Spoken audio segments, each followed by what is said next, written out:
This is the North End. This is the North End. This is the North End.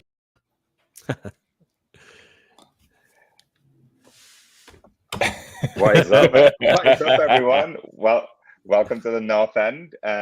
I just made my first mistake while hosting a show, which is really funny. Hence why we're all having a bit of a smile and a laugh. But so happy to be here. What a ridiculous week. I'm still exhausted.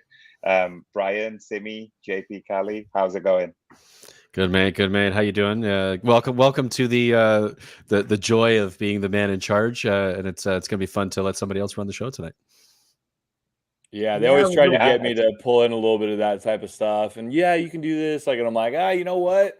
I don't think I want to. I think I'll leave that to somebody else. You know, the professionals, JP. You'll leave it to the professionals. Yeah. It's just a side of the business I don't care about yet. Yeah, you'll get there. Yeah, as we said, snuck in a Scouser running the show I get to guest in on. So it's always good when we talk about that one game. You know, we're all gonna get to. Brian will be the intermediate there. I will be. I'll be spending the time making sure that gets controlled properly because the discussion needs to be had. It was a cracking game, but I'm looking forward to that chat. So I'm going to try not to as take over. It's hard for me as the one who usually does it. But go on. It's on you now. Absolutely. And talking about cracking games, there's a few cracking games today as well. Did anyone watch any football today? Yes, that Real Madrid Chelsea game was absurd and a ton of fun to watch.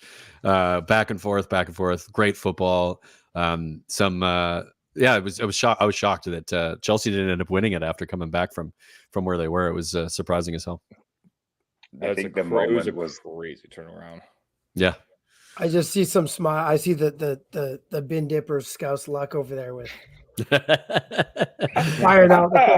Simmy throwing in the insults off the top. The banter's fire at the moment. It's dude is Byron, like everyone wants Byron out, and then you look at who's the happiest. Yeah, fair point. Yeah, luck of the draw. It's how City have racked up all these FA Cups over the last couple of years, playing nobody, sometimes even in the final. So, hey, that's messed up. That's Villa you're talking about, man. That's messed up. Yeah, we're getting off to a good start here, lads. This is good stuff. Good stuff.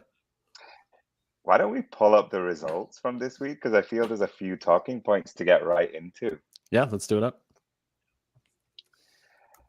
Okay, so we start this week on Friday with a Newcastle 1-0 win against Wolves.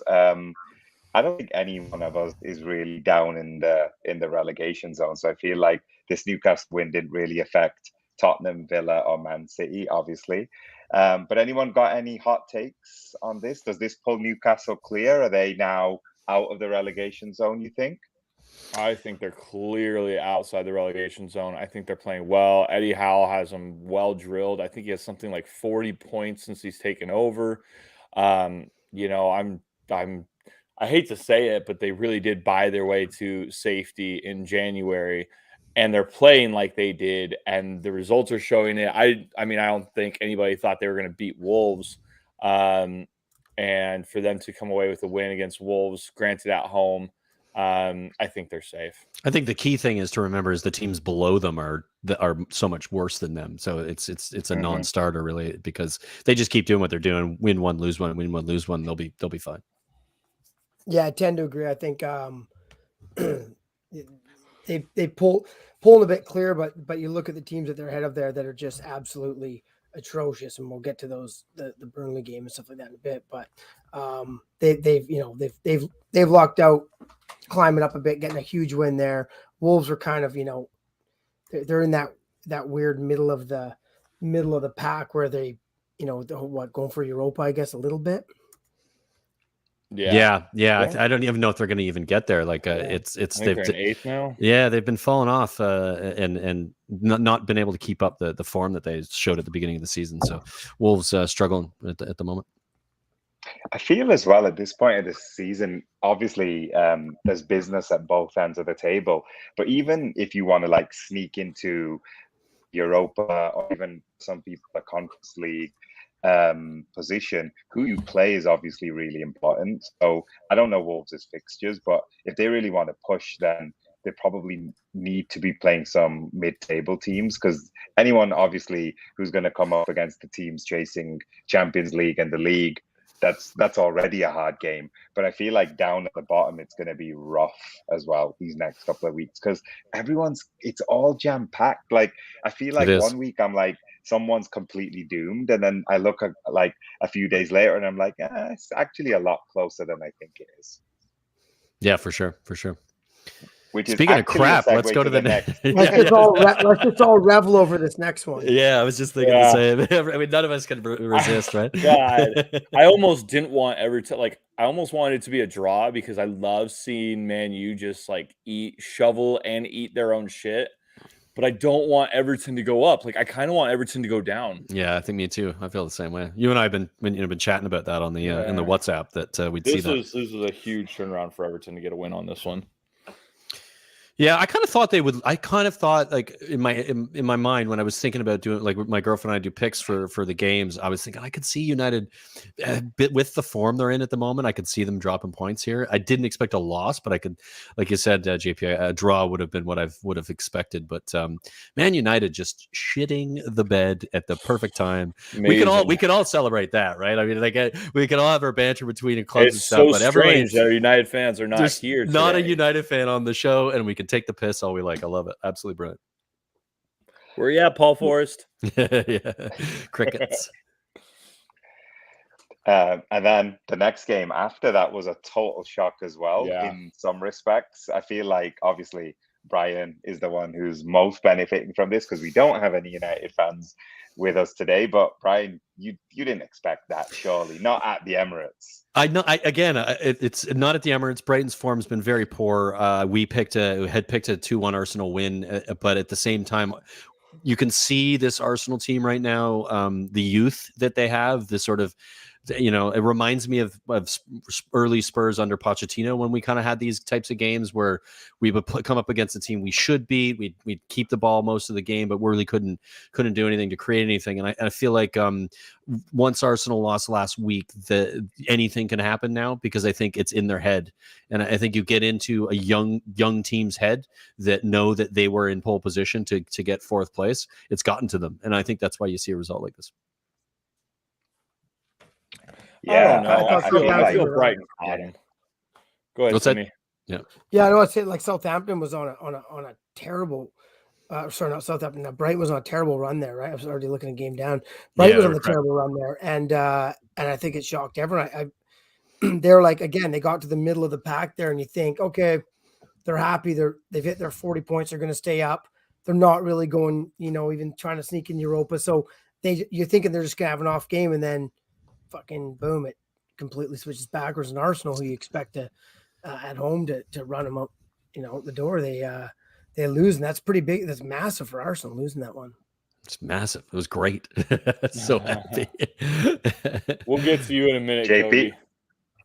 JP, we're gonna save that. We're coming to that game in a minute. We'll talk about you and we can talk about what if you didn't see the stream we did a couple days ago on Tottenham on tour with JP. We spoke about this specifically. We got into the details of why we think the Villa players are pricks, and of course why he thinks the Spurs players were pricks as well. So hop on over to Tottenham on tour. It was a good stream. JP and I had a bit of banter going back and forth for a while, and we decided we should meet up and do a stream about it, and it was a good laugh, and I think I was right for the most part, but we'll get to that when we get to the game. Yeah. The Arsenal Brighton game, I think, will have shocked a lot, and I think it could have lasting repercussions. Like, this Brighton game might be just enough to put Arsenal off their totem a little bit, and if it does that, this could give the opportunity to Spurs to nick it. It already did it, man. But one game is not enough. Like, let's be honest. It's two games. It's 2 games. Is it 2 games? Because it was just 3 points. No, it's 2 games. They lost last week as well, so they've lost two games in a row. They have a game in hand.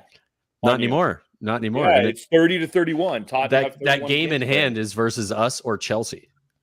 That's still a game of hand. Yeah, but they got to win it. If they beat you. Anyway, we've skipped to it. So I Simmy, feel like they haven't beat us at White Hart Lane in like 4 or 5 seasons. You just fucking jinxed it. That jinxing isn't a thing, so I'm It not is worried about it. 100% a thing. No, it is Spursy not a thing. fans should know. Yeah, no, it's Spurs are Spursy because that's just who we are. That has nothing to do with jinxing. Anyway, so let's get it off the rails. 3 up already. Yes. Yeah. Simmy, what's Aizaz, you got to keep us in line here. You're the host. You got to like whip us into shape. I have this ever powerful mute button here. I'm just gonna start. Yeah, I got to start using it. You have to. Simmy, Southampton 0, Chelsea 6. Any thoughts on that one? Yeah, again, like Southampton's on an absolute, they're kind of like on that disaster run too. But I think, whatever, they're close enough to 40 points. Maybe they're looking a bit at, I don't know their schedule coming up. Maybe they looked past that game and thought, we'll try to, and they got a few goals behind and try to make a game of it and end up just getting pounded, right? And I'm just lucky it slowed the hell down for Chelsea today. So that was nice to see. Yeah, I think something to say about the Chelsea, more so than Southampton on this, was that Chelsea had lost to Brentford the previous weekend, and that probably triggered them to pounded by Brentford. Yeah, comfortably for Brentford played really well and made Chelsea look bad. In two different games they played them despite losing the first one. So yeah, I think it was, for me, it was more of a Chelsea response than it was and I think, like Simmy said, I think they're golfing Southampton are on the golf course.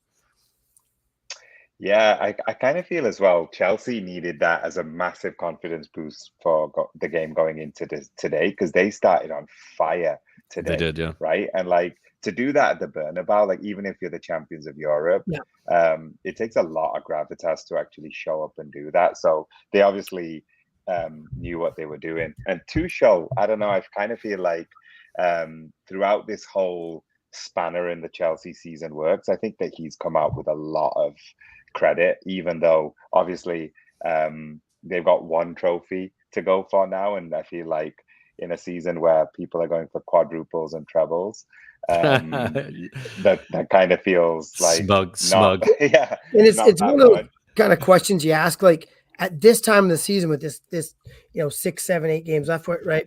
Would you rather play a team that's comfortably at about 40, obviously a much better team than say an Everton or a Leeds who are struggling? Yeah, or would you play a team that's fighting for their absolute life, right? Like, yeah. And both us and Liverpool there coming up have some of both those games, right? We got games against these teams, so we'll get to that later. But I mean, you kind of have to look at this time of the year. What would you rather play? I mean, it's some of these teams have they kind of packed it in? It's been a long season. It's had lots of shit happening in the world, and then maybe they have packed in. The other teams are like fighting, like Brentford fought and like Everton fought here on Saturday morning. So we'll see what happens. It's a good show. Yeah. So another team who fought and are now on the march. Do you get what I did there? Nicely done. Leeds 3-0 away to Watford. Watford are just bizarre anyway. Like I feel like it's just time for them to drop. It's just the whole show. And not come back up again right away. Maybe how many managers have they had this season? Like 6 managers or something like that? Terrible. It feels like 6 or something. It's absurd. Like it's just I don't think I've ever seen it. Yeah, bonkers. But if we're saying Newcastle is safe, it probably means Leeds are safe now as well, even though Leeds have played one extra game. Yeah. But I just think they've got that bit of momentum at this point. The only one thing I would say is Leeds are actually just one place above Everton. So I feel like 1 or 2 results, there's still 21 points to play for most teams. So, and I think Everton have got a couple of games in hand as well on Leeds. So yeah. Everton are still 5 points behind Leeds, but Leeds are only 1 point behind Newcastle. Yeah. Don't Everton have 2 games in hand? I know you got to win them. They do over Leeds. But I mean, for them to win 2 games in a row, Jesus, that would be like 20% of their wins in 2 games. Yeah. Good luck. Like I don't think it's that coming. Yeah, I just think when you look at that bottom of the table, you know Watford and Norwich are going down. It's between Leeds, Everton, and Burnley, who would be that third spot, and arguably Burnley are probably the most likely. But when it comes to form, Everton are right in there for that conversation. And Everton's running, despite winning against Man United at the weekend. Everton's running is absolutely the worst. It's brutal. It's brutal. Yeah, absolutely. All right, well, that takes us to this matter of the small game in the Midlands. Aston Villa 0, Spurs 4. Fellas, let's get into it. I feel like there's two of these this week. We've got two lots of debatable fixtures. Yeah, I mean, like I said, we spoke about it. We spoke about it a couple days ago, and was it a couple days ago or yesterday? It seems fresh. Either way, it was Villa. Like I said this to JP when we spoke about it. Just straight up, Villa were really good in the first half for probably about 30-35 minutes after Spurs had scored that early goal from Sonny, which was a brilliant goal. We ended up getting overrun. They pressed really well. They made us really difficult. They were difficult to play against. Couldn't get out of our own end, giving the ball away like we haven't been in for a while. It was probably the worst half we've seen it for Spurs in a while. But Villa couldn't score for the life of them, and Hugo Lloris had an incredible game, one of his best games he's had in a Spurs shirt in a while. Made some ridiculous saves, and Villa unfortunately should have been 2-1 up, maybe 3-1 even at halftime, but didn't have anybody to finish for them. And I'll let JP to speak about that because he's spoken about it quite a bit, and I know he wants to be reminded about how shit his strike force is. Just a big head nod there. Anything to say? Because I can just bring that comment right back on again. Right? No. Yeah. The biggest thing for me is just like if you have someone like Danny Ings in and the chances he had about 3 absolutely quality, perfect timed, whatever you want to call it, like the golden platter for Danny Ings, and he shit the bed. He just didn't get it done. I mean, we had a chip over a wall for a one-on-one with the goalie, and everybody's caught off, and no one's near him for like 2 yards, and he fluffed the ball right to Hugo Lloris. It was strange. It was really weird. We played great for 45, and then we didn't play bad in the second half. We just didn't defend well, and Tottenham shut up shop and controlled all the attacks from Villa, and it was over. And man, Luke loves bad players. Luke absolutely loves bad players, and he not even here to defend himself. Poor guy. I don't give a shit. He jinxed them because his favorite player, the future of England and the future of Villa, the center backs, was at fault for 3, if not 4, of those goals. And he's been crap for weeks. And honestly, he should not play the rest. I don't think he's going to play next game. And I don't think he should play the rest of the season. And he's talking about Konza, by the way. Ezri Konza. He always calls him Eric Konza for some weird reason. But Ezri Konza just played really bad for a player that's last year he was quality, and Luke's right. But Luke loves to fall in love with a player after watching him 5 times. So, yeah, he gets a bit emotional about it for sure. He does. Yeah. We got to give credit to Spurs front 3. All 3 players were very good. Sonny with 3 great goals, and Kulusevski with a goal and assist, and of course Harry Kane with 2 assists, and doing what Harry Kane does now is a 10 more than he is a 9.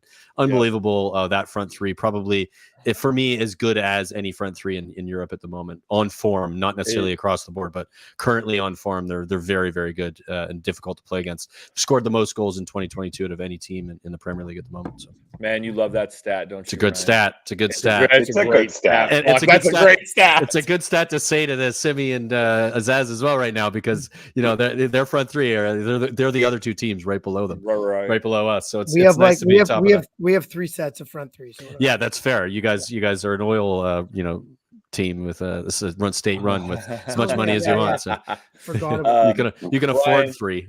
I will say this, Brian, if you guys get top 4 and you end the year on a super high with the backing of Tottenham for your coach, I'm worried because I feel like Tottenham could start off next season with a bang. They could pull a Spursy and just suck for 4 months, but I don't think I doubt that. I don't think that's happening with their coach. I think we got to be back to, like, obviously we've talked about this. I've talked about this a bunch, but Conte needs to be backed in summer with the right, not a ton of money, the right money for the players he wants. That's what he always does. He always, if he gets it, he usually wins something. And I think, I'm not saying we're going to be challenging for the league. I still think Liverpool and City are bar none the two best teams in Europe at the moment. Chelsea in that conversation, of course, because of what they've done over the last few years. But we would be in that conversation with Chelsea rather than fighting for that top four and potentially winning a trophy at some point, because it is rare quality at the moment, and it only, I think, will continue if we finish in that fourth spot, because we'll get some big players in as well. Anyway, I've talked about Spurs a lot. Let's move on. No, hey.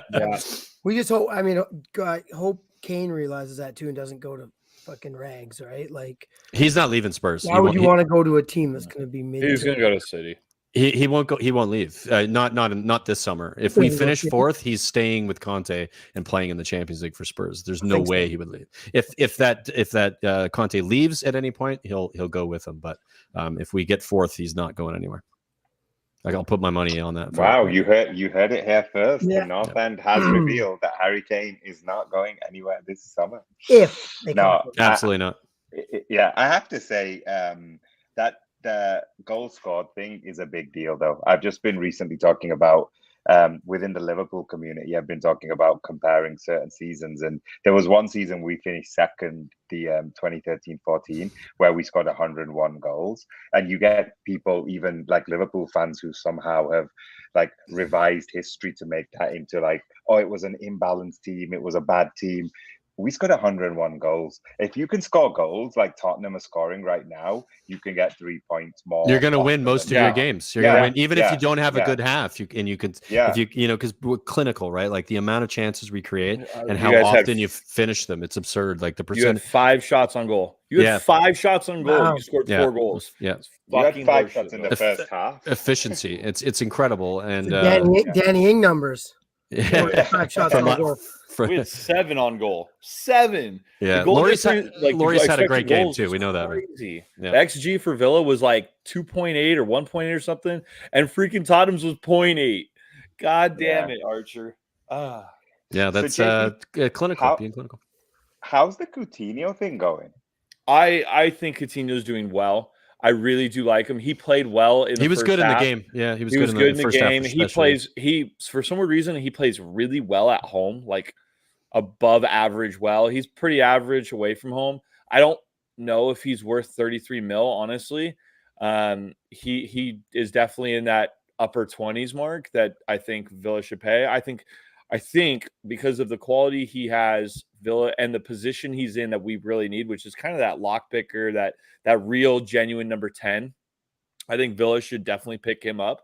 Oh yeah, you've got to spend the money on that. It's absurd if you don't. It's either him or it's Eriksen. I think Villa could definitely try and swoop for free on Eriksen and fill that role instead.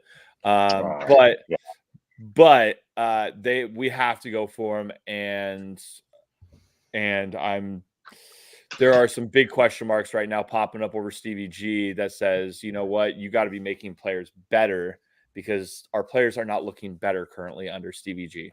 So that's a big question. Yeah, there was a stat you pulled out, JP. Sorry to interrupt. The stat you pulled out was George's record is worse than Lampard's. Because they got win percentage. They both got hired within 2 weeks of each other, I believe. Yep. And Frank Lampard has like 38% win ratio, and Stevie G has 36% win ratio. So, and we're all looking at Lampard going, "Oh my God, he's going down." You know, you got to say something about Stevie G. We are playing better. We have changed up our tactics, and he does seem to make. It seems like he practices well with the team. I just question some of his interview skills. I really do question how he gives his interviews and what he says. And I question his substitute patterns and his bravado when it comes to a game management. I think he's lacking something in the let me change my fortunes now instead of let me see and wait. Maybe he doesn't trust the bench at all, but he definitely leaves subs super late. Aizaz, just to help you out quickly here, we do need to move a little bit faster, just to keep the time and rolling. And I didn't want to interrupt JP's point there, but just to keep things going quick. Well, we can do Brentford, Leicester, and Norwich games quick. Brentford Yeah, 2-0 exactly, against- exactly. Yeah, Because we Brentford. all want to get to that last one on the list there too. So 100%. So yeah, Brentford 2, West Ham 0. Out of West nowhere. Ham seem to be running out of legs, I guess. So fair Yeah. to I don't say. think and I don't think it's out of nowhere. Brentford have been good lately since Eriksen's come in. They've Yes. been quite good, and Eriksen is the difference in that team. And they're playing a better game of football too. They're not Yep. like I found mid-season when they were, they're around 28 or so points, and they're trying to get. They were like, fuck, they were starting to look like a Burnley defensive shit team, and now I feel like they're actually moving the ball again. They're starting to play better football. I'm a big fan. I've got some Brentford buddies, and I hope they're going to stay up, but you want them up for a while now, I think. Yeah, they got a good coach too. Fun team to watch. There's a good story there. It's I like them for sure. And West Ham, fuck West Ham. Of course. Next one, Leicester. So Leicester are finally finding a bit of form. This was actually 9th versus 10th when they played each other, and they swapped places. So now Leicester are basically propping up the rest of the table up to the top 8. But if they win their 2 games in hand over Wolves, they're right behind them and right behind Man United again. So this awful season that Leicester seem to be having might not end so badly after all. Just a quick shout on that, and I think everybody would likely agree, is that the injuries that Leicester had this season were pretty brutal, and any team that misses some of the key players that they were missing for much of the season over a long period of time is going to struggle. Those players have come back, and you've seen the form change because of it. They look more balanced, they look better going forward. There's more confidence. They're getting more chances, scoring more goals. So I think the injuries really messed with them, and I think they'll be fine next season. I think maybe not back in the conversation for that finishing potential top 4 or finishing in Europe spot. It depends on how they respond in the summer with the recruitment, but I think they'll be back in that sort of maybe challenging with United for 7th or 8th. Yeah, I kind of feel just to throw a dig in there a little bit. Yeah, I kind of feel just to wrap this one up. Leicester are great in the transfer market. Like, I wouldn't be surprised if they just pulled themselves back into that conversation. Some of these teams, you used to see it with Moyes' Everton. Actually, they'd have like 2-3 good years. They challenged top 4 once they actually got into the top 4. And then they'd be gone for a season like this, and then they pull themselves back up again. So I don't think Leicester, as long as they keep faith with the project that they've got on, I don't think that they're gonna have too many problems. Talking about problems, both of these 2 teams, Norwich and Burnley. So Norwich pulled themselves right close to Watford, and Burnley spurned a really big chance to actually catch up on Everton, who weren't necessarily expected to be the one out of these 2 teams that were going to run away with some 3 points. So Burnley have it all to do at this point, but Norwich, we're not giving them any chance, hey? No way. They don't have it. They don't have anything up top. The biggest problem in Norwich, I've seen them play a bunch of games, and they don't play bad football until they get into the final third. They just look like they have no ideas. But the build-up play is quite good, but they don't score goals other than against teams like Burnley. I think it was the 91st minute. Burnley still got like 9 men behind the ball defending the box. Yeah. What the fuck? Yeah. What are you playing for here? Right, they missed a sitter there, I think, around 65th minute or so. And Norwich was up 1-0 at the time, and that kind of threw them off. But I mean, they're just like 8-10 men behind the ball all the time, no matter when in the game. Yeah, sure. And they can fuck right off. Yeah, I agree. Totally. Again, so boring. Hopefully they don't come back up at all. Yeah. Spend a few years down there, figure shit out, right? Yep. Play football. One day I want to see a yo-yo league, and stick Norwich in there, stick Fulham in there, stick West Brom, Watford. These teams that just come up for one season and then go back down, and then come right back up and then go right back down. At least their fans are having fun half the time, though. Right? Yeah, for 100%. Sure. Well, you know what that does, guys, and I'm going to take over now. That takes us to Man City versus Liverpool, the game of the week, the game of the season, potentially the game that was supposed to, as we spoke on our last week's podcast, decide who was going to win the league this season. Of course, that didn't happen. Now, you guys may argue differently than that. I thought this was an incredible game of football, first and foremost. Seeing the level at these two teams, despite my hatred for how City became who they became, I respect the players on the pitch. I respect the coaching. They're a very, very good squad. I mean, one of the best in the world for sure. Liverpool, same. It's just they're so well managed. So the recruitment's been fantastic for both teams. Aizaz, I'll start with you. Struggled in the first half of this game. This was the first half from Liverpool I don't think I've seen yet. Like, I don't think I've seen Liverpool play this sort of fearful. They look sort of fearful and kind of sketched out about, especially the midfield and some of the players that you'd expect to sort of take control of a game looked a little bit scared. And that was surprising because they've come up against the same City players for forever. How did you feel about that first half to start off? I think you hit the nail on the head, and I just plug the 5 things we learned from the Liverpool side. I did that video for the North End yesterday, and hop on over and check that out, folks. Yep. Yeah, and that was my point number 1. I actually didn't watch that, by the way. I don't know. It was just me. Sorry, it's about Liverpool. Oh, it's all good, mate. It's all good. So yeah, I was disappointed with our first half performance. I can't be disappointed overall in general, just because of the standard that Liverpool have been playing at since January the 1st. January the 2nd, we drew 2-2 against Chelsea. It's been every single game has been a win after that in the Premier League. So it's very difficult to start to nitpick about when and where certain players were off form. But yeah, saves aside, even Ali was shaky in goal.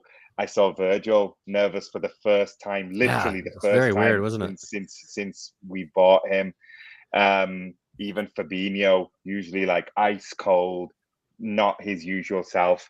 But anybody who's logging into this, and I know both Simmy and I were called on for this reason, very similar to Pep and Guardiola, there's potentially going to be even a bit of a love-in going on, because I actually have no beef with the Liverpool fans for going to the with the Liverpool players for going to the Etihad and being petrified, because they are terrifying. Manchester City are terrifying to play against. They've got ridiculous movement off the ball. No, I will get on. They just have to play Spurs. They just say it's fair enough. It's true. Yeah, no, you hit the nail on the head. I feel like the first half, definitely Manchester City were the better team. Second half was fairly even. I still think City edged it, but I think that is the power of having a home advantage. I think it would have been different at Anfield. I said this in my video as well. I also think this game would have been different behind closed doors. Like during COVID, I felt like you saw a lot more parity during those games. But I do think that the fans showed up, and everyone jokes about empty had and the fans this and 3 people at parades when City win stuff. I'm not saying that, Simmy. I'm just saying that that's what people say. I feel like you cannot say that the Manchester City faithful on Sunday didn't play their role, because they did. But yeah, I have to give that one. Question number 1, Brian. There's nothing to say. It's hard to argue. A better team. Yeah, it was an odd one to watch for me. So Simmy, when you were watching this, did you get a sense that, oh, we've got this is going to be comfortable? Because that first half for me, that's kind of what it felt like. It was like, to me, City in control, Liverpool not looking like themselves to some extent. Were you feeling pretty good about what you thought the result might be? Yeah, but City, as a City fan in general, and then playing Liverpool, you're never like, you just know not to ever feel you've got it. The kind of game, I think one of the biggest kind of letbacks we had, which you just can't do at home, was the opening 5 minutes of the second half, right? Like 3 minutes in the second half that at home, and that's I don't know. You don't know what Pep says. You don't know what probably. You think after 15 minutes they wouldn't be kind of sleepy like they were. It was incredible how we came out second half, and I couldn't believe that. But again, and also the same thing, this game was, if you don't really want, any neutral, any football fan obviously loved it, but anyone who's just a sports fan in general, if they flipped on that game, and one of the issues about having all these subscriptions and shit for games is that people just don't throw games on, in the background on Sportsnet anymore, or remember the Sunday Score game, right? and the general public doesn't watch as much as if you don't have a subscription, you don't watch it, because anyone watching that game would be like, holy shit, that was one of the best sporting events you've probably seen. It was a incredible game, and back and forth. And it's just the way it should be played. And I know it's not easy for teams to come to the Etihad or to go to Anfield and play, but we get this now when we're on the road. When we play Brentford, you go to Burnley and they put 10 men behind the ball at home and hope for a 0-0 draw, and you win 1-0 and go, how do we go against Liverpool, who comes to us, and it's like it could have been, it could have been 5-5, it could have been 4-4. Yet you go on the road to some of these teams that just don't want to lose 3-0 or 4-0 or 5-0 at home, so they load up right away, and it's like, fuck, let's get this. It's a hard watch, isn't it? Showcase this league. Yeah, it's amazing. Yeah. So I was really proud of both teams, just the way that we played. I think that handshake, or whatever you want to call it, at the end between Pep and Klopp, showed it right there about both managers just saying, fuck, what a show we put on. I'm curious what you guys think about that in a sec, but I just want to check with JP.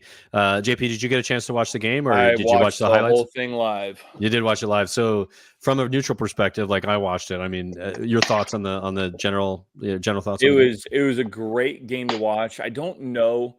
The one thing I don't know if non-football fans would see it that way. Because I don't think non-football fans would probably appreciate how quick the play was and how amazing the decision-making was on some of the events. But for a football fan watching that as a neutral, I thought it was a great match. It was just, it's two completely opposite styles of play going head-to-head with two completely different types of managers, with whole teams, which is completely different types of players, right? Liverpool does not have a Kevin De Bruyne, really. And City doesn't really have a Virgil van Dijk. They got great players, but we do. It was just he's injured. Yeah. He isn't Virgil van Dijk. You're right. He's a bit up here. There we go. Virgil van Dijk wants to be Ruben Diaz. You're right. But seeing the camaraderie between the it's teams, not even close, man. Like now we're Here we go. Your man's Ruben Diaz. Get your popcorn, folks. That's like literally the moment where we can start to go a little bit off camp, because we don't.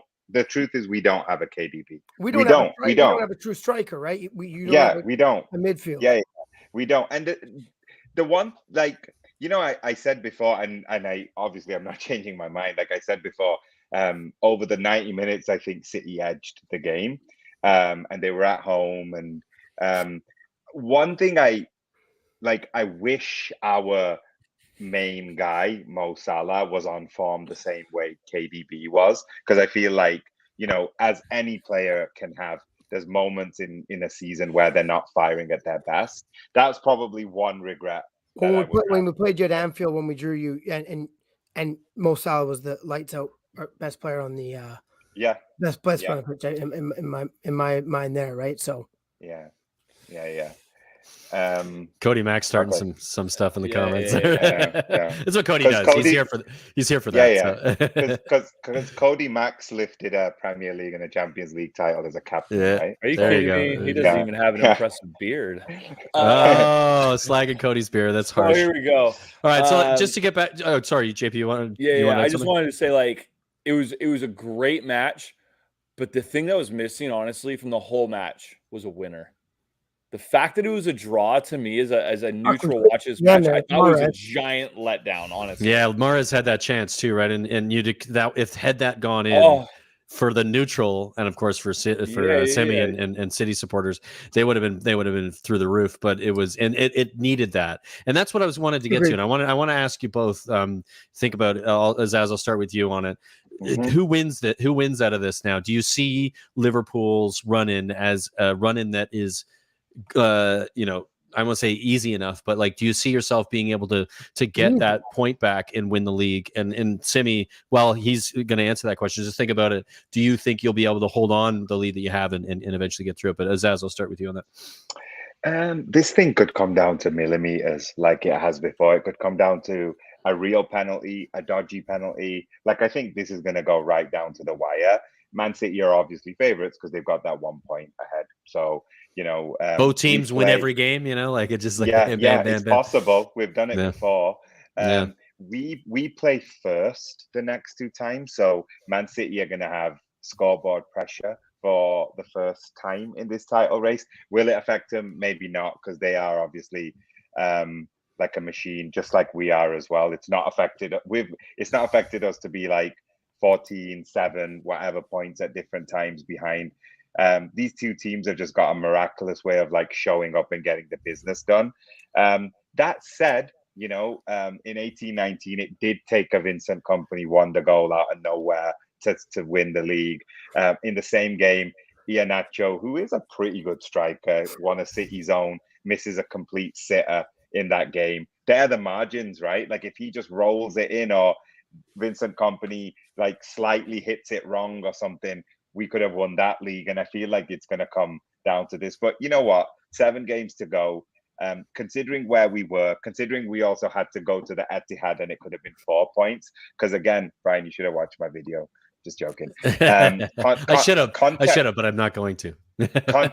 Context is really important. If we were 4 points behind City coming into Sunday and we won, and we're now 1 point behind City, the media would have reported this game in a totally different way, just because we won that one game. And yet City could still go and win the next 7 games easily, right? And it's one of those where, because we had got to that 1 point before the game and we could have made it 2 points clear, suddenly the narrative shifts.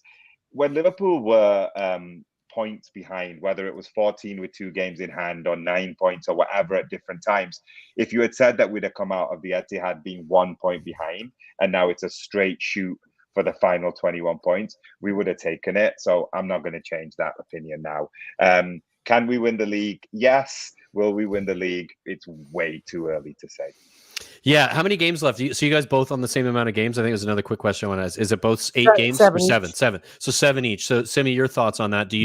Are you feeling confident with that 1 point lead that you can get to the end of the season, maintain that lead, and that's all you really need to do is just win every game?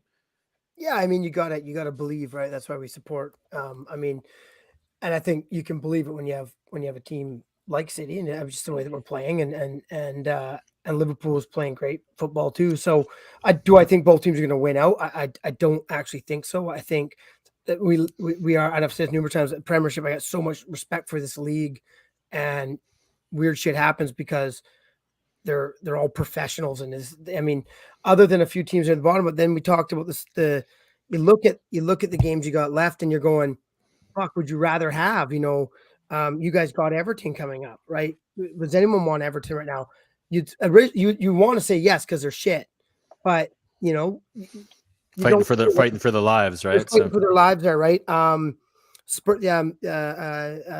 Liverpool's got Spurs as well. Spurs is going for that 4th place spot. That's a different Spurs if they're 6th or even if they're 3rd. It's the same Spurs who beat you guys and the same Spurs who drew against Liverpool the last time we played them. So it is a team. It is a team that would make both teams uncomfortable. We have Leeds. Sure. We play Leeds, right? like.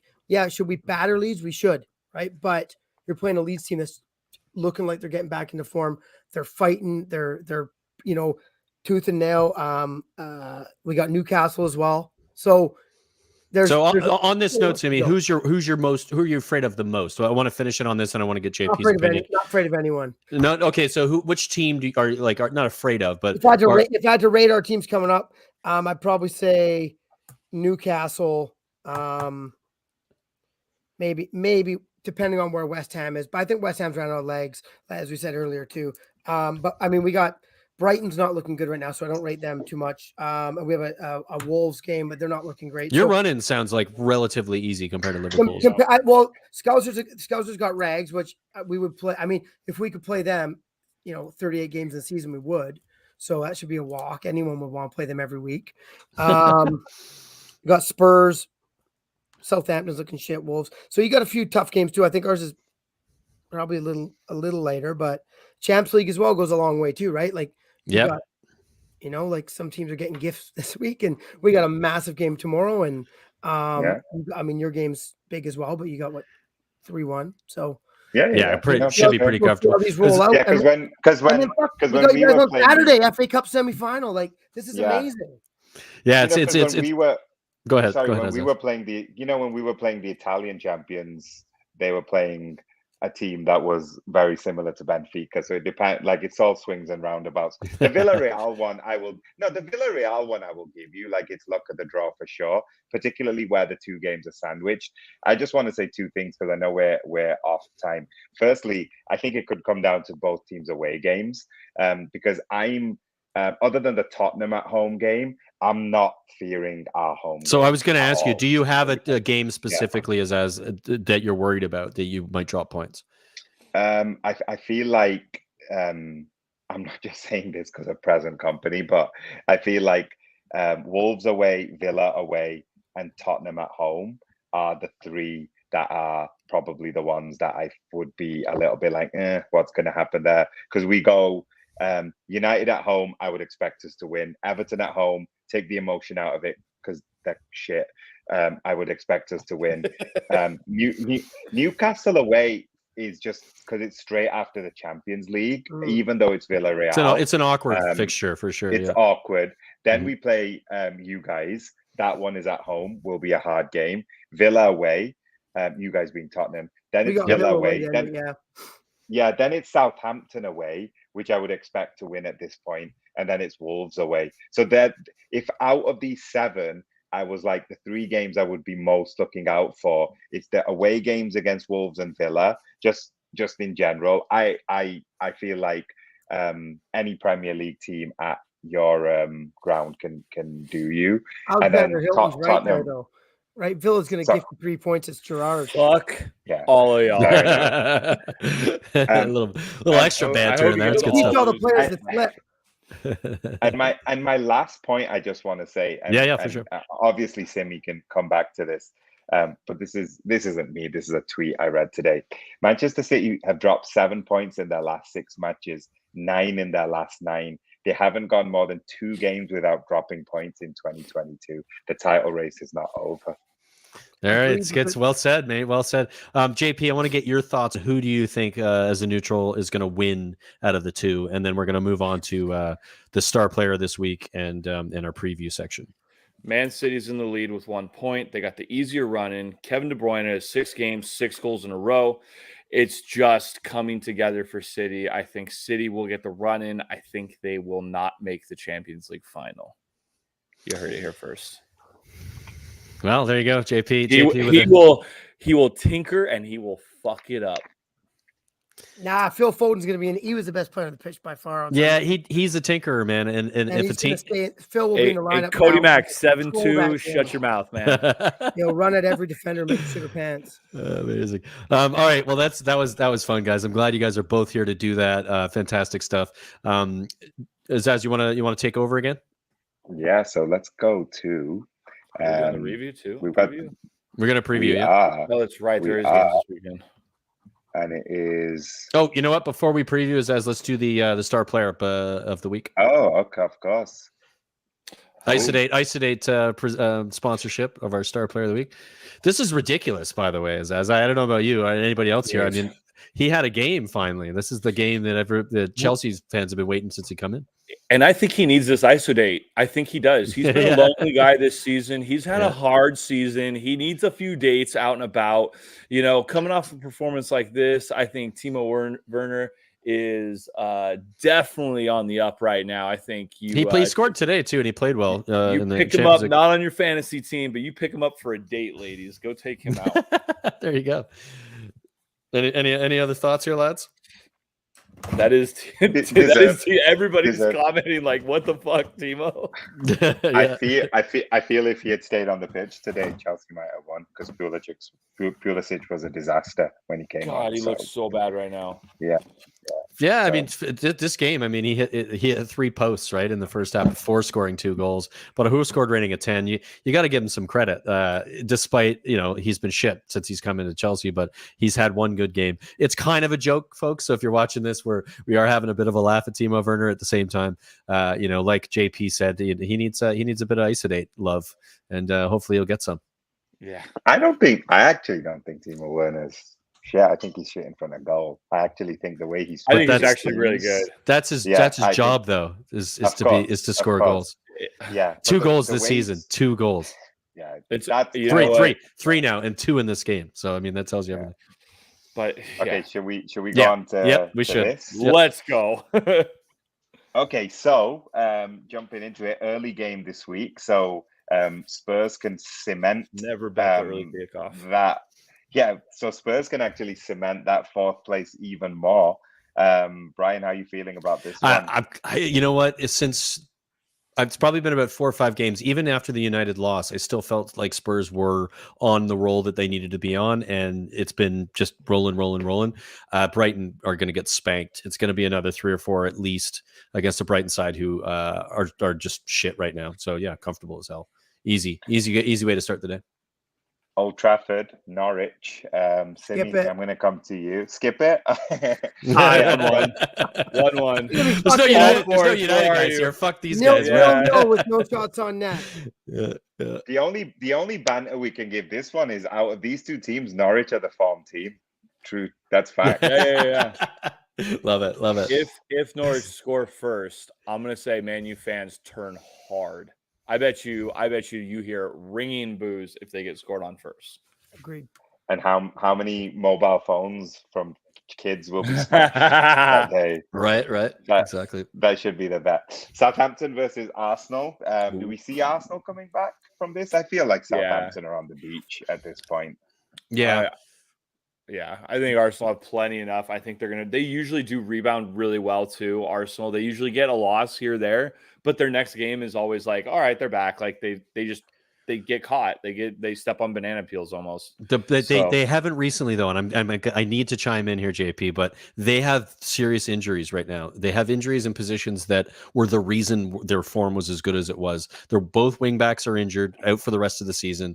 Partey, who was having a really good season in the last 4 or 5 games when they were on a good run before they lost a couple, was very good, out for a few weeks. They looked like the team that was struggling earlier in the season. The last 2 games they played, I don't think they bounce back the same way. I'm not saying they're not going to win this game. Don't get me wrong. I think Southampton are like we said, they're on the beach. They're kind of shit. Easy team to beat. But I don't think it's going to be as simple as rolling them over like they had done to some of the other teams in the similar positions because of their injuries. Those injuries are very key players, and it's going to be much more difficult for them to get results that they need to stay in the conversation. Bobby brings up a good point. Playing off that, both teams playing off that embarrassment though. So, you got to be a little bit careful with Southampton as well. Good shout. Yeah. Really, showing, just showing what they belong where they are. Again, we'll have to see. I still think Southampton's defense is pretty weak, and I think Arsenal, even without their wingbacks, will be able to take care of them. I think Saka is really good. I think Odegaard is coming into his own very well. So I think Arsenal should have plenty, maybe 3-1 them. Yeah, I'm not going to do a prediction. I'm going to be closer than that, but I do think Arsenal will win. 2-1. Yeah. Sounds good. And then Vicarage Road, Watford versus Brentford. I kind of feel like this one's got an away win written all over it. Easy for Brentford. I'm going with Alex's setup, 1-2 Brentford. Yeah, I agree with Alex as well. Amazing. We're getting through these. That was good. We needed to roll through the previews. Would that put Brentford at? They're going for 40, right? So I mean, you got to think that that's their goal that they've circled. That they're just fucking. Yeah, if they hit that, they're at 39. Yeah, if they win, I'll put them at 39, and that'll be plenty. That's massive for them, obviously. Yeah, 100% for sure. Newcastle at home to Leicester. So I don't know. I feel like Leicester now we just said this before in the show as well. Leicester finally picking up a bit of form. But Newcastle are at home and are getting some random wins. I think that's going to be a pretty good match. I might actually watch that one. Yeah, I think so too. I think both teams both having a good last month and a half or so, where they not necessarily winning every game, but starting to play better and looking like they're not an easy team to beat, especially Newcastle at home. But Leicester, I think Leicester should have enough here. But I've said that before, and they haven't stood up. So yeah, difficult one to call. But I would say Leicester should have enough to get it. But it'll be tight. It'll be a tight game for sure. And then the battle of the 2 good claret and blue teams, right, JP? West Ham versus Burnley. Aizaz with the banter as the host. I'm loving it. Kidding. We have to actually play Burnley twice because we didn't play them in the first half, and we didn't play them on our rematch either. Oh, really? So, yeah, we have to play Burnley twice in the run-in. Oh wow, That's good for your good for your stats. Hopefully, yeah. Leicester too. Yeah, but Yeah, Simmy I mean, hit the net. should be an Simmy hit easy the one nail for on what? the head. Sorry. Yeah, sorry. Go ahead. No, I was just saying Simmy hit the nail on the head before. That's a classic Burnley thing to do. Just put 9 men behind the ball, even when you don't need to. Even when you need a win, Burnley just put 9 men behind the That's ball. their So I don't system. think- That's the Yeah. system they play. Sean Dyche's Yeah. system is 9 behind the Yeah. ball and 2 guys up top. I Yeah, think it kind for of has sure. a tie written on it a little bit. You hope West Ham just has legs. If they don't have any legs left in the year, hopefully they just have it for this game and just put Burnley. Sorry to interrupt, Simmy. Do they play in Europe on Thursday? Do you guys know? Because I know that they still got the Europa League. I think it's this week. Europe is this week. It's not. It's this Thursday. So, it's not. yeah, but isn't it's it both? this- Isn't yeah, it this yeah, Thursday coming or up. there's a It might week be leggy by Burnley. Yeah, right. Fair enough. Okay, I'm just so trying to remember when it was. But yeah, I guess Champions League played today, so it's Thursday. Shit. Yeah, I mean that could affect him, couldn't it? I would just love Moyes to finish above Man United. You know, in my totem pole of what I want to happen at the end of the season, it's That low, would be a good obviously. laugh. Yeah, but it would be funny if Moyes ends up finishing above United. Incredible. But would it be 8 years, 9 years after he was like the chosen one and not good enough, and then like 8 years later he's finishing above them with a team? I think that's banter of the season. To be honest, with you. I got the only thing that'll beat that. Not only does Moyes finish above Man U, but Liverpool lose to Man U in this next match to blow the title race, and it's over. Oh yeah, there you go. JP taking the piss. Yeah, getting his ass back on the on the banter train there. At home, Listen. If we lose, for example, if we win tomorrow against Benfica and then we don't beat Villarreal, we weren't good enough to win the Champions League. And it's the same thing here. I guess I'm bantering Man U, as if like I'm comparing them with the 7th team in La Liga, because that's the 7th team in the Premier League. But like literally, if you are going for the top honors and you get these gimmies like Villarreal, as Simmy's pointed out, or these gimmies like a home game against Man United, if we don't win that game, then we just don't deserve to. We're not in City's league because City would not lose that game. So if anyone from Liverpool is watching, do not lose that game against Man U next week. Do I think we're going to lose? No, I think we're going to. I think we have the potential to batter them. I don't think we will, because I think that we're going to try and save legs. But I think it could be over by like 50, 60 minutes potentially. Like it could be 2-3-0. And I think at that point we could just ease off, because Man U just don't run. Like the problem with Man U, and I'm a pretty late joiner on this. I think I've been on the North End for the last like 2-3 months. But the one thing we could have said consistently about Man U this whole time is the cheeky bastards just don't run. They don't chase the ball. Like lazy motherfuckers, aren't they? Yeah, it's true. Yeah, I'm really interested to see what happens this game, because United, I mean, they're gonna be comfortably beat Norwich. This is a makeup game. Is the Tuesday game a makeup game, right? It is, right? So the fixture pile up a little bit for them. Are they on the golf course already? These guys coming up against the Liverpool side who have to win. I just think Liverpool are going to have way too much for United. Just from, like you just said, as from the running, just their ability to press, make United very uncomfortable. And United's defense is poor, so it should be relatively, I'd like, for a comfortable 2-3-0 win for me I would not be surprised. Yeah, United can spoil it just because when the good teams do park the bus, classic Mourinho style. Like when a good team parks the bus, it's really hard to break it down. But like, I think United are still going to think they're good enough to come and play. Yeah, just look at the characters. Them. Yeah, like Pogba, Fernandes, Ronaldo. Like you can't convince them. But it's also the coach who does that. So the coach has done that against teams you just shouldn't be doing it against. You're like, what are you doing, dude? You need to change the game. You're not the team you think you are. Well, I think he wants them to run, but the guys will not run. Yeah, I think I would not be surprised if you see a few players rested for Man U, because those are not the guys you want to play against Liverpool. You don't want Cristiano against Liverpool because he's not going to run. Yeah, fair point. Agreed. And then the next one. So that's, just to let everybody know, this is a double game week, so that's why we're seeing all these extra games. We're doing a second sheet. Sorry, Aizaz, go ahead. Oh no, it's all good. Starts off with a big one on next Wednesday, so 8 days time. We've got a big Arsenal game. derby. London This is the derby, game in sorry. hand, by the way. This is the game in hand. It is the game in hand. Yeah. I'm going to ask Brian about this one. What do you think? Yeah, I mean, Chelsea arguably will be comfortable as far as that third position is concerned, but aren't going to want to finish the season after what just happened today on a low. And they're just a lot better than Arsenal. And again, as we just spoke about Arsenal's injury problems, they're going to struggle. And Chelsea's wingbacks have come back, and they're both playing very well. Specifically, Reece James on the right, he's absolutely fantastic player. He's so good, so good. Yeah. And Arsenal will get slaughtered on that side from him. And I think it'll be really comfortable for Chelsea. Timo Werner with another 2 goals and 17 posts. Yeah, he'll be our player of the week next week too, folks. Watch out. Yeah, I think if that happens, if United lose on Tuesday and Arsenal lose on Wednesday, I think it's sewn up. I think it's sewn up at that point.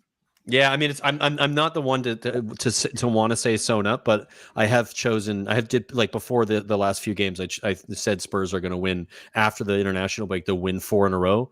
I still think that'll be the case, and I think the game at White Hart Lane against Arsenal won't matter because we'll have already iced it at that point. It's unfortunate because that would be, for the neutral especially, one of the best North London derbies you watch. But I don't even think it'll be a problem for Spurs at that point, unfortunately for everybody else. But Arsenal they got injuries at the wrong time, and they're young and they look scared a little bit of how to handle the pressure. So a game like this against Chelsea away is going to be really, really difficult for them.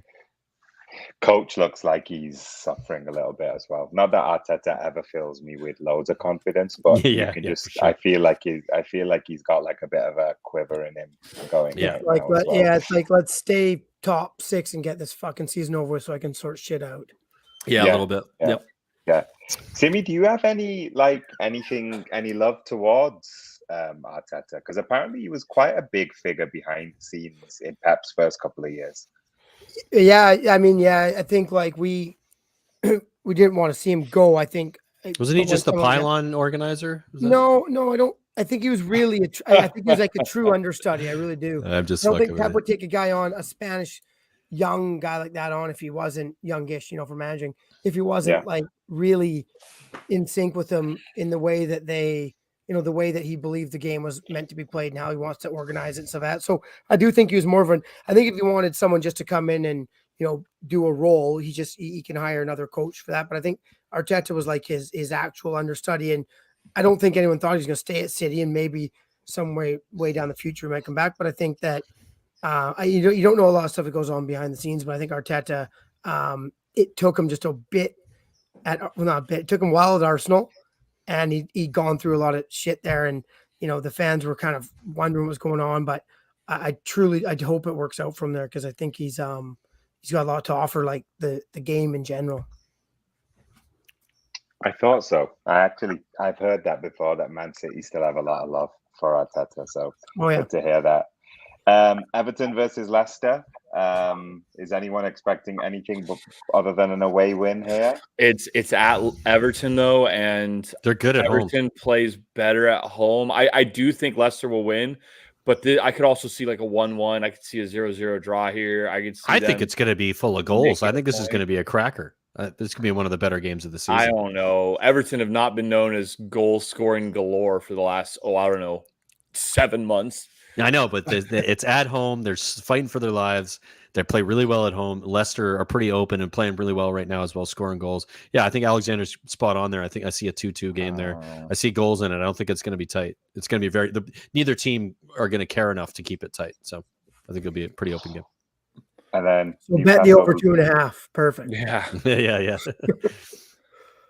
Newcastle v Palace. Newcastle have got this might be a good game. This might be like an interesting, fun game to watch, because I could see, to me, these two teams are eerily similar. They're both with a newer manager. They're both having some new players kind of come up, some younger players kind of do their thing. I'm kind of looking forward to this match. Yeah, we'll see what happens. I can't predict this one. I just feel like this one's kind of here or there. Yeah. Not much to add to that. I think that's JP's probably spot on there for sure. You know who we're going to cut to now for this last one. Any upsets here, Simmy, or is this just business as usual? Business as usual. Well, one thing we mentioned briefly there, but like you guys play Tuesday, we play Wednesday, but we play each other on Saturday in the FA Cup semifinal, which you got to think, fuck, both teams want that. So, it's like it's a big game. You got to bounce back on Tuesday against, I know it's just against mid-level, pretty much rags, which Brighton, United, whatever, but it's still, you got to play that game early. You got to play that game earlier, right? So, that Saturday game, I hope is just, lights out again. I hope it's just great football. And then it's like, Sunday, whatever, and then right back to business. And I think on Wednesday, I don't think I'm not going to look at it until after the Saturday game, but it should just be business and get in there, hopefully win comfortably. But again, you never know with Brighton. They've been playing shit lately, but everyone gets up for playing the champions, right? So you guys will be fine. Yeah. It's fucking Brighton. It's terrible. Brighton. Terrible. Now, the only thing I will say is if Liverpool beat United, which I would expect them to, there is going to be a tiny bit more pressure than just playing Brighton, even at home in the middle of the season. I feel like that piece of it. Do I expect Brighton to win? No. Do I expect Brighton to take any points off Man City? No. But I just feel like there is a little part of this now that it's going to be the more and more this season starts to unfold. So are the Liverpool players, like all my friends who are Liverpool fans, as soon as you have a game up on us and 1 point or 2 points ahead, you screenshot it? Hey, Liverpool's leading top the league and send it off. Like, no, I'm not going to put pressure like that, is it? No. But at this stage of the season, points on the board is more important than we have to play tomorrow, right? And it would be different if we were playing every game at the same time every week. But there is going to be a little bit of who plays first and what they do does impact the other team. If we were to choke on Tuesday against Man U next week, that makes the City game a little bit easier. But whereas if we then do go top, we'll probably sing it for a day. The people at the stadium will sing it. If Liverpool are 3-0 up against United, they'll sing Liverpool top of the league. It'll go back and forth like that for about 7 games, right? Yeah. But that's what I think. I think that the only thing I would say about this is if this was in February or November, I think this would be an easier game. If Liverpool are suddenly 2 points clear of Man City, the Brighton game does have a little bit more riding on it. And if it gets to a point where towards the end of the game, there's only one goal in it, of course it's human nature. It's on, that's what I would say there. And then to round it up, we've got this blockbuster game to end this match week. Can Burnley save it? If Burnley lose, are they down? It's hard. It depends on what happens with Everton. Yeah, that's true. Yeah, I think Burnley, if Burnley lose, they're less likely. Obviously, it's no points. But Everton have to show some sort of form, and they have a very difficult schedule. Burnley could get one win, and that could be enough because Everton shit the bed, right? It's that much of a tight run in for them. So, and it's Southampton, like we've said earlier, are not good right now, and they're beatable. Having said that, they should have more than enough to beat a really fucking dog shit Burnley side. So. I just think they're on the beach. That's the one thing I would say. Will they bounce back? Because they play Arsenal, right? First, will they bounce back? Right. Bounce back. Otherwise, I think that might be one game that Burnley might target to be this is where we can get some points. Yeah, fair point. Well, I think that wraps up the show, and I'm going to close it out here because I want to thank you, Aizaz, for doing a wonderful job of hosting for the first time. Well done, sir. We'll definitely get you back on here, and it's nice for me and for whoever else is on here who usually hosts to just sit back and let somebody else do the work. You did a fine job. I've taken some notes so we can have a. I'm kidding. It's fine. Simmy, always a pleasure, buddy, to get you on here and talking City. And the run-in that we're now going to have a title race that you guys have. Obviously, the two best teams in the league right now and in Europe. To get to watch these two teams go at it, like we saw on Sunday, and like what we're going to see for the rest of the season, is an absolute pleasure. So looking forward to it. Simmy, tell everybody about your bar and where they can go and watch City. Man City Sports Club. We meet at Opera Bob's Public House, little part of Little Portugal there, 1112 Dundas West. So as long as you're not a Scouse or a Rag or we're playing you on that day, other fans always welcome to come by and hang out. It's usually a pretty good little group of Blues anyways. So. It's a great spot if you're if there's no football on, or if there's a day where there's no football, go for some food and drink as well.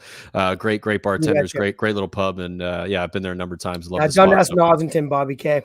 Yeah, it's a good spot. Very cool. Anything else, JP, Aizaz, before we head off here? Hey, JP? All you guys listening, thank you guys. It was a pleasure today. I mean, everybody except for Cody Mack. It was an absolute pleasure to have you guys. We hope you guys come back, like and subscribe. I love the comments, man. That's great. Yeah. Cody's great. Good. He's always taking the piss in the comments. Yeah. Cody is a buddy of ours. He's a Spurs fan. He's on our channel on a regular basis, and is always here having a good laugh.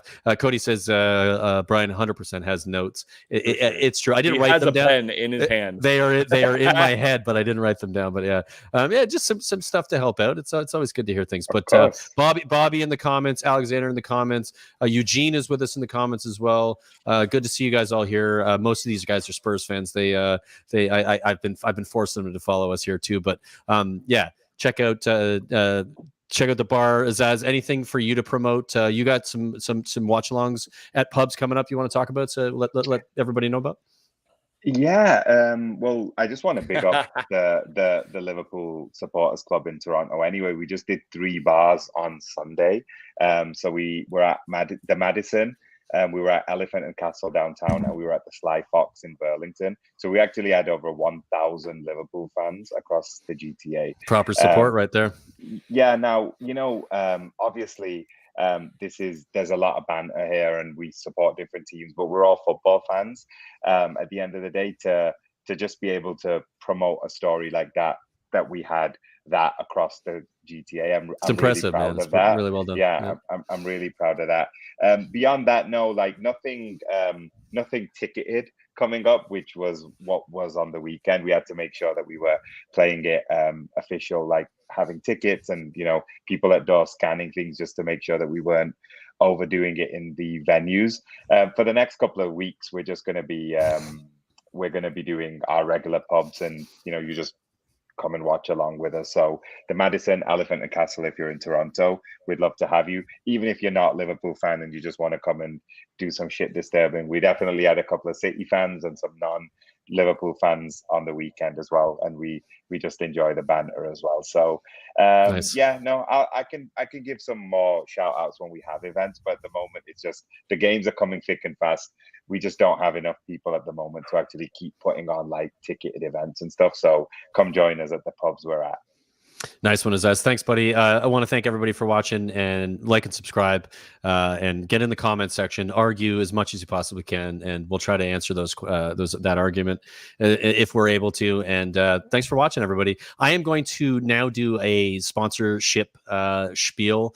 You guys can all bounce while I do it, because I'm going to talk about my balls for 3 minutes, and nobody really wants to see that. But hopefully, if you are going to stay and watch, you'll hook up Manscaped, because it's some quality product I'm about to discuss. So thank you, gentlemen.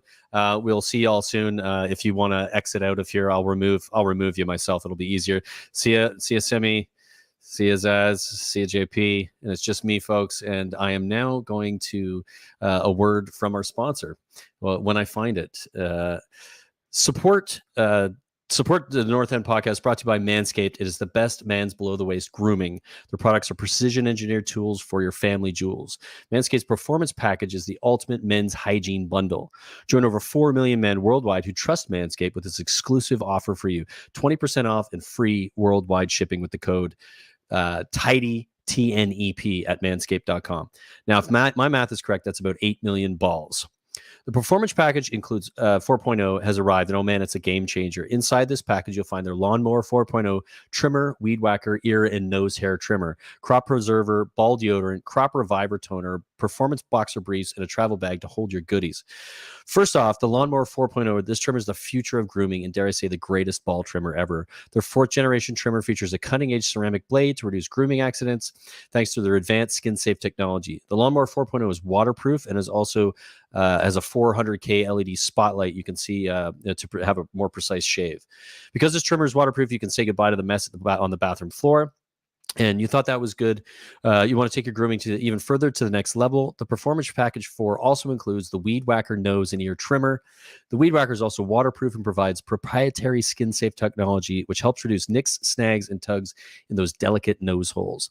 Their Crop Preserver ball toner, ball reviver, and ball deodorant will change the way you approach your hygiene routine. Trust me when I say this, fellas, your balls will thank you.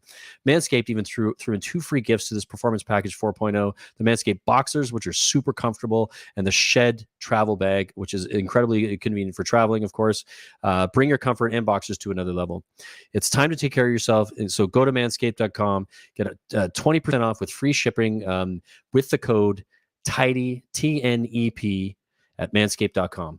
Thanks everybody for watching. It's been an absolute pleasure, and look forward to next week, and we'll have some more videos for you as we roll on. And thanks for watching again, and we'll see you soon. Have a good one.